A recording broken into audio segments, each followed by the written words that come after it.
बहुत ही सुंदर वाणी है। सारे भेद खुल जाएंगे इस वाणी के द्वारा कि कौन सा संत महंत, कौन सा ऋषि मुनि, पीर पैगंबर, औलिया, ये सब कहाँ तक की पहुंच रखते थे और ये सब नाम जप के भक्ति करके कहाँ तक पहुंचे। इस वाणी में सबका ही जिक्र है, आप ध्यान से सुनिएगा। तो कहते हैं कोई है रे परले पार का, जो भेद कहे झनकार का। यानी कि कोई एक ऐसा सदगुरु है, वो कामिल मुर्शिद है, जो परले पार का भेद बताने इस दुनिया में आता है। परले पार का भेद यानी जो जन्म मरण के पार की अवस्था के बारे में जानता है। आज जितने भी गुरु इस दुनिया में हैं, वो या तो सब साकार या फिर निराकार को ही परमात्मा मानते हैं। लेकिन जो सतगुरु होता है, जो मालिक होता है, जो परमात्मा स्वयं गुरु बन के आता है, वो इन दोनों ही अवस्थाओं से न्यारी उस अवस्था की बात करता है जहां पर जब हम थे तब ये दुनिया भी नहीं थी। ना निर्गुण ना सरगुण, ना साकार ना निराकार, ना तो तन और ना ही मन। आज अगर आप किसी भी गुरु से पूछेंगे कि परमात्मा कहाँ रहता है, तो वो बहुत ही आराम से आपको बताएंगे कि परमात्मा आपके शरीर के अंदर रहता है और उसको नाम जप के प्राप्त किया जा सकता है। अब केवल एक ये सवाल अगर पूछ लिया जाए इन गुरुओं से कि आज तो आपने कह दिया कि परमात्मा हमारे शरीर में रहता है, क्योंकि शरीर साक्षात हमारे सामने है और बाहर दुनिया में हम ये मान भी सकते हैं, समझ भी सकते हैं कि वो किसी पेड़ पौधों में, किसी पत्थर मूर्ति में, किसी 84 लाख जूनों में तो हमें मिलने वाला नहीं, मत्थे टेक के वहां पूजा पाठ करके तो हमें मिलने वाला नहीं। इसलिए हम बहुत जल्दी मान जाते हैं कि परमात्मा हमारे शरीर के अंदर रहता है, क्योंकि हमारे शरीर के अलावा और कोई ऑप्शन ही नहीं है जहां पे हम परमात्मा को ढूंढें। क्योंकि बाहर तो खोजत खोजत सारी दुनिया ही खोज के थक चुकी है, वो किसी को मिला नहीं। तो हम बड़े आराम से यकीन कर लेते हैं जब कोई भी कहता है कि परमात्मा आपके शरीर में है, क्योंकि हमें वो बाहर नहीं मिल सकता। लेकिन उन गुरुओं से अगर आप केवल एक सवाल मेरी तरफ से ये पूछ लो कि आज तो आप कहते हो कि परमात्मा हमारे शरीर में है, लेकिन जब मेरा शरीर भी नहीं था तब परमात्मा कहाँ था, मुझे इतना बता दो। अभी मेरा सामने शरीर दिख रहा है, इसलिए आप कह रहे हो कि परमात्मा मेरे शरीर में है। मान के रखो कि अभी मेरा शरीर है ही नहीं, अभी मैं पैदा हुआ ही नहीं, तब वो परमात्मा कहाँ है? कौन सा उसका असली घर है? अभी तो मेरा शरीर भी नहीं बना, तो इसका मतलब परमात्मा भी नहीं आया शरीर में। तब वो कहाँ रहता है? अगर इतनी सी बात पे विचार कर लोगे मेरे भाई, तो बहुत से भ्रम आपके नाश हो जाएंगे। असल में जो सतगुरुओं ने निर्गुण शब्द जहां यूज किए हैं, सोहम सोहम जहां यूज किया है, त्रिकुटी जहां यूज किया है, इनका मतलब बिल्कुल अलग था। लेकिन अधूरे गुरुओं ने इसका मतलब हमें गलत समझाकर हमें उलझा दिया। जैसे जहां भी पूर्ण संतों ने सोहम का जिक्र किया कि सोहम ध्यान लगाया, तो इन अधूरे गुरुओं ने उसको एक मंत्र घोषित कर दिया या उस सोहम को सांस घोषित कर दिया, जबकि वो शुद्ध सोहम अवस्था, जो तू सोहम यानी कि जैसा परमात्मा वैसा ही मैं, उस अवस्था की ओर इशारा करता था। लेकिन अधूरे संतों ने उसको एक मंत्र बना के पेश कर दिया, जपवा दिया, एक श्वासों की धुन बना के पेश कर दिया, उसको जपवा के जन्म बर्बाद करवा दिया। जैसे कई वाणियों में निर्गुण शब्द आता है, तो इसका मतलब होता है कि गुणों से न्यारा, निर्गुण, जिसमें कोई गुण नहीं है, उस अवस्था की बात की जा रही है। जो गुणों से 16 गुणों से भी जो पहले जो अवस्था थी, उस अवस्था तक पहुंचने को निर्गुण बोला गया है। लेकिन अधूरे संतों ने क्या किया, इस निराकार तत्व आकाश तत्व को ही निर्गुण बता के पेश कर दिया और उसी आकाश के लिए बोला कि देखो ये गुणों से रहित है, यही निर्गुण है। इसी आकाश को निराकार बता के दोनों हाथों के बीच दिखा के जीवों को उलझा दिया, जबकि ऐसा बिल्कुल नहीं था। इसी तरह त्रिकुटी का नाम लेकर आंखों के बीच जो तीसरा तिल है वहां पे उलझाया गया। त्रिकुटी का जब आप असली अर्थ जानोगे तो आपको समझ में आएगा कि कुटी मतलब एक स्थान जहां पे कोई रहता है। त्रिकुटी यानी तीसरी कुटी। सुरती के रहने के 3 स्थान हैं। पहला स्थान वो है जहां पे वो हमेशा से थी। दूसरा स्थान है निराकार, जहां पे वो उस निज घर को छोड़ के आई और खुद को निराकार ब्रह्म मान के भ्रमित हो गई। तीसरा स्थान है ये शरीर, जहां पर ये निराकार अवस्था ब्रह्म अवस्था से भी नीचे गिरती है और जीव अवस्था में पहुंच जाती है। तो इसके रहने के 3 स्थान है, तन, मन और शब्द। शब्द को त्याग के यहां मन में आई, मन के द्वारा ही तन में आई और इन तीनों में ही उसके रहने का स्थान है। अब संतों ने कई जगह त्रिकुटी बोला तो उसका इशारा था तीसरी कुटी, यानी पहली कुटी तो जहां पे अभी आप रहते हो तन में जीव बन के। दूसरी कुटी जब यही जीव भक्ति करता है तो यही ब्रह्म अवस्था को प्राप्त हो जाता है, उसी को निराकार अवस्था कहा जाता है, वो उसकी दूसरी कुटी है। उस कुटी को भी छोड़ के वो तीसरी कुटी यानी अपने निज धाम को पहुंचता है, अपने निज स्वरूप में पहुंचता है, तो उसको त्रिकुटी कह देते हैं। लेकिन इन अधूरे संतों ने इंगला पिंगला सुषमना को ही त्रिकुटी बोला है, इसीलिए जीव भ्रमित होके त्रिकुटी में ध्यान लगाने लग जाते हैं। इसी तरह हर शब्द की जो गहराई है उसी के साथ एक नकली शब्द भी रचा गया। जैसे कई जगह जिक्र आया कि परमात्मा जब कबीर साहब जब इस दुनिया में नाम देने आ रहे थे तो काल के साथ उनकी गहन चर्चा चली और काल ने पूरा जोर लगाया कबीर साहब को उनके नाम के मुकाबले अपने अधूरे अपने नकली नाम देने के लिए जो चर्चा करी कबीर साहब से कि तुम एक पंथ चलाओगे मैं 12 चलाऊंगा, तुम एक नाम दोगे मैं 5 दूंगा। तो उसमें ही जैसे कबीर साहब ने बोला कि हे काल निरंजन, मैं अपने बच्चों को छुड़ाने तेरे लोक में आ रहा हूं और मैं वहां पे नाम दूंगा। तो काल बोला कि किसका नाम दोगे? तो कबीर साहब ने कहा मैं परमात्मा का नाम दूंगा, अकाल पुरुष का नाम दूंगा, वाहेगुरु का नाम दूंगा। तो काल बोला मैं भी नाम दूंगा, मैं भी अकाल पुरख शब्द स्वरूपी राम परमात्मा परमात्मा वाहेगुरु राम ये भी जपवाऊंगा, कबीर कबीर भी जपवाऊंगा, मैं भी नाम दूंगा। तो कबीर साहब ने बोला कि तू जो नाम देगा वो बोलने में आएगा, मेरा नाम बोलने में नहीं आएगा। तो वो बोला कि मैं भी ऐसा नाम दूंगा जो बोलने में नहीं आएगा, मैं श्वासों के द्वारा जपवाऊंगा जिसमें जीभ नहीं चलेगी, तो जीभ परख नहीं कर पाएंगे कि ये नाम बोलने में आ रहा है कि नहीं। आएगा नाम बोलने में ही, लेकिन वो सोचेंगे श्वासों के द्वारा जपा जाएगा तो इसमें जीभ हिल।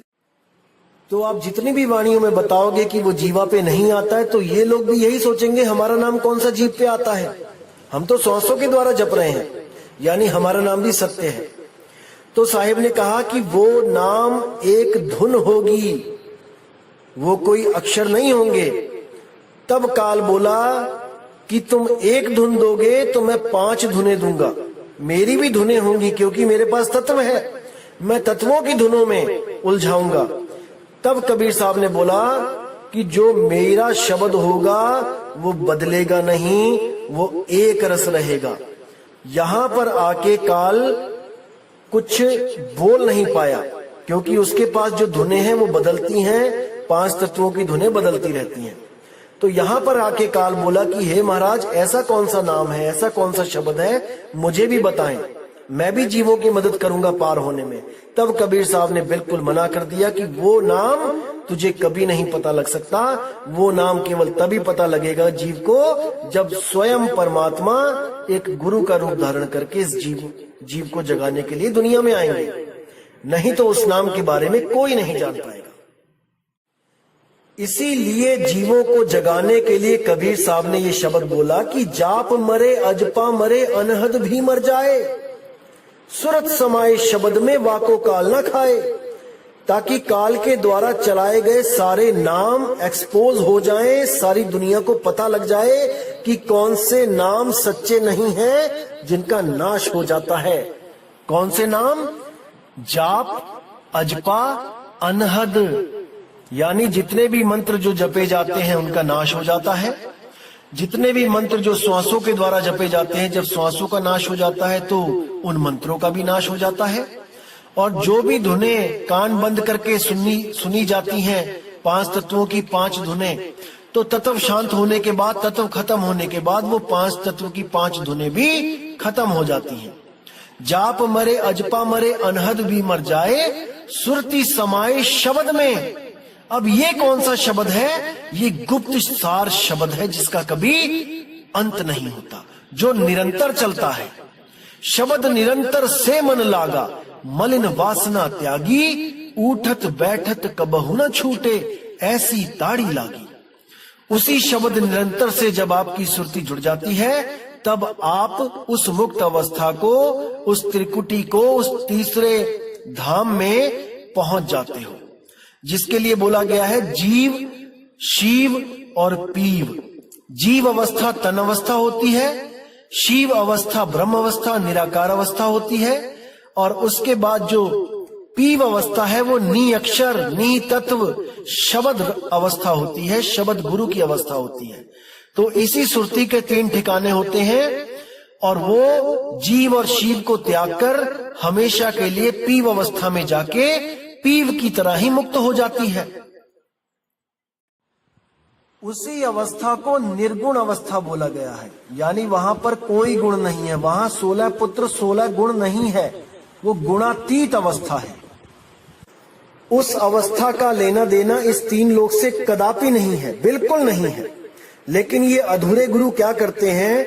निर्गुण अवस्था को क्या बता देते हैं कि कण कण में व्याप्त ही निर्गुण निरंकार है, निराकार है, जो पानी में भी, हवा में भी है, जल में भी है, मिट्टी में भी है, हर जगह है। उसको निर्गुण बता के जीव को इसी 3 लोक में उलझा देते हैं।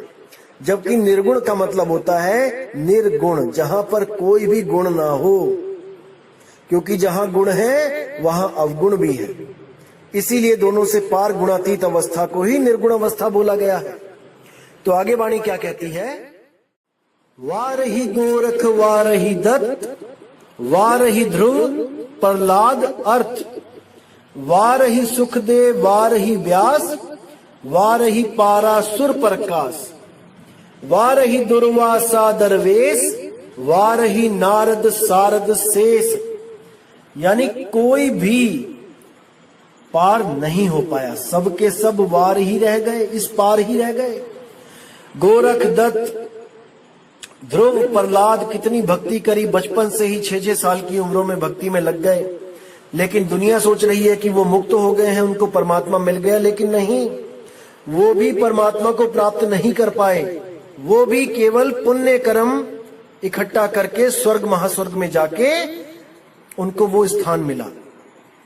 वारही सुखदेव वारही व्यास, सुखदेव और व्यास ऋषि के जो हम सुनते आए हैं, जो उनकी कहानियां कि वो बहुत बड़े ज्ञानी थे, आत्मज्ञानी थे, नहीं, वो भी नहीं पार हो पाए।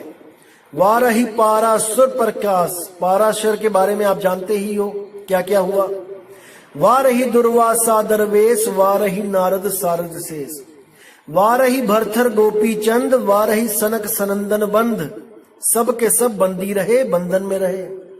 वारही ब्रह्मा वारही इंद्र, वारही सहस कला गोविंद, ब्रह्मा विष्णु महेश जितने भी थे ये सब इसी तरफ रहे, कोई पार नहीं हो पाया। वारही शिव शंकर जो सिंह, वारही धर्म राय आरंभ, वारही धर्म धाय धर धीर, परम धाम पहुंचे कबीर। परम धाम केवल और केवल कबीर साहब ही पहुंचे थे। पहुंचे क्या, वो तो आए ही वहां से थे, और वो आते ही प्रचार करके वो फिर वापस उसी अवस्था को प्राप्त हो जाते हैं, क्योंकि वो मूल सुरती हैं, वो ज्ञानी सुरती हैं। उनको पता है कि कब कहां कैसे आना जाना है, क्या करना है, कैसे स्थिर होना है, सब पता है उनको। ये हम हैं जो भटक जाते हैं, इसीलिए हम आत्मा कहला रहे हैं और वो परमात्मा कहला रहा है। अन्यथा हम दोनों में कोई फर्क नहीं है। वो भी अजर अमर अविनाशी, हम भी अजर अमर अविनाशी, लेकिन हम केवल अपने आप को समझ नहीं पाते, इसलिए सुरती रूप में भटकते रहते हैं। तो कहते हैं ऋग यजुर साम अथर्व वन वेद, परम धाम नहीं लहा भेद। इन चारों में से किसी को भी उस परम धाम का भेद नहीं पता है। इन वेदों में जितनी भी भक्तियां हैं वो सब काल की भक्तियां हैं। इन वेदों के द्वारा जो भी कर्म विधि, कोई भी यज्ञ विधि की जाती है, उससे मुक्ति नहीं हो सकती। कर्म बंधन में ही जीव रहता है और आता जाता रहता है। अलल पंख अगाध भेव, जैसे कुंजी सुरती सेव। जब वो शब्द मिलता है, वो विहंगम चाल मिल जाती है, तो अलल पंख अगाध भेव, वो सतगुरु पंख दे देता है इस जीव को, इस सुरती को, कि वो सीधी उड़ के अपने मूल में समाती है, अपने परमात्मा के पास पहुंचती है। ना कि वो किसी मंडलों की रूहानी सैर करती है कि एक मंडल हटा तो दूसरा मंडल आया, दूसरा छूटा तो तीसरा मंडल आया, कि भूमियां, पहली भूमि छूटी तो दूसरी भूमि पे पहुंच गए, दूसरी भूमि छूटी तो तीसरी भूमि पे पहुंच गए। अरे मेरे भाई, जब पक्षी उड़ता है तो एक ही भूमि और एक ही आकाश होता है। ऐसा नहीं होता कि वो एक भूमि छोड़ के किसी टीले पे पहुंच गया, फिर उस टीले को, भूमि को छोड़ के कोई पहाड़ पे पहुंच गया, फिर उस पहाड़ से कोई महापहाड़ पे पहुंच गया। वो एक भूमि एक आकाश, एक अवस्था से सीधे दूसरी अवस्था में प्रवेश होती है सुरती। जीव से सीधी पीव में जाती है, ना कि जीव से शिव होती है। इस भरम जाल से मेरे भाइयों निकल आओ। अलल पंख अगाध भेव, जैसे कुंजी सुरती सेव। जैसे इस कुंजी, ताली मिल गई हो, चाबी मिल गई हो उस सुरती को वहां पहुंचने की, और उस किवाड़ को, दरवाजे को खोल के, उस ताले को खोल के सुरती सीधे अपने मूल में जाती है। वार पार थे हा ना था, गरीबदास निर्गुण निगाह। वहां पहुंच के कोई था नहीं, कोई भूमि नहीं, कुछ नहीं।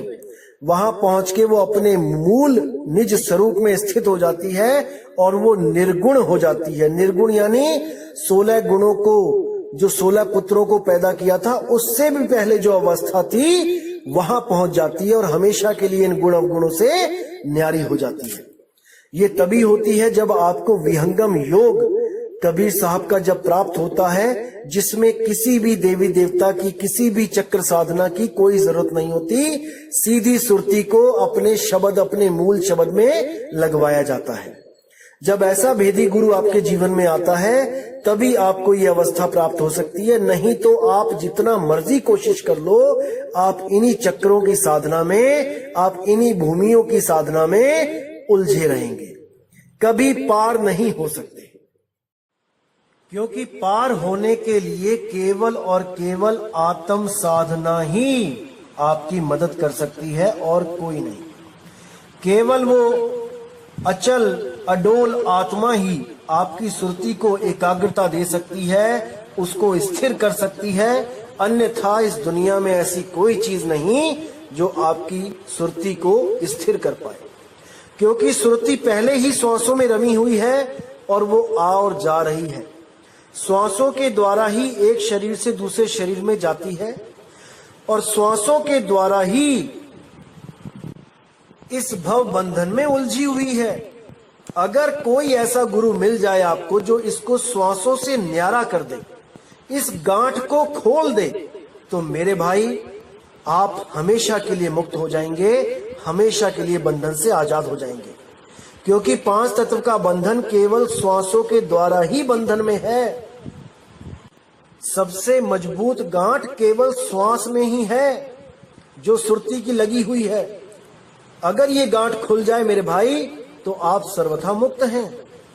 लेकिन इस श्वासों से जोड़ने वाले तो सब मिल रहे हैं, इस श्वासों से रिश्ता तोड़ने वाला कोई नहीं मिल रहा है। इसीलिए जीव हमेशा भटका खा रहा है। जितने मैंने आपको ये नाम दिखाए हैं, ये सब ज्यादातर श्वासों की ही साधना करते थे।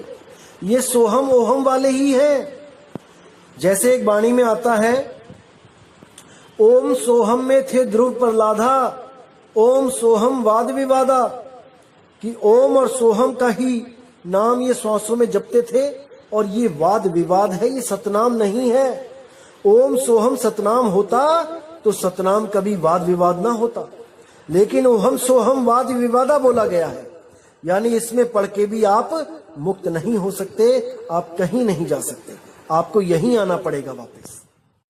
तो यहाँ पे पूरा समझाने की कोशिश की गई है कि मन को प्रबोध के हर के नाव में लगाना है, इसको प्रकाशित करना है, इसको ज्ञान में लेके आना है। 10 दिश धावत आवे ठाई, जो सुरती 10 दिशाओं में भाग रही है इसके द्वारा, उसको ठिकाने पे लेके आना है, ठा चाहिए। ताको विघ्न न लागे कोई, उसके लिए कोई विघ्न नहीं है। सतगुरु मिलता है, उसको बड़े प्रेम से शब्द का भेद बता के उसकी सुरती को स्थिर करता है। जाके हृदय बसे हर सोई, उसके हृदय में परमात्मा का वास हो जाता है। कलिताती ठांडा हरि नाऊ, कलिताती यानी कि जो पाप पुण्य की जो बेड़ियां हैं, ये ताती, ये बहुत दुखदाई है। ठांडा हरि नाऊ, वो परमात्मा का नाव, वो बिल्कुल ठंडा है, वो सुख देने वाला है। सिमर सिमर सदा सुख पाओ, उसको सिमर के सदा आप सुखी रह सकते हैं। भव बिन से पूर्ण होई आस, अब ये डर खत्म हो गया, और पूर्ण होई आस यानी जन्म मरण से मुक्ति की आस जो थी वो पूर्ण हो गई।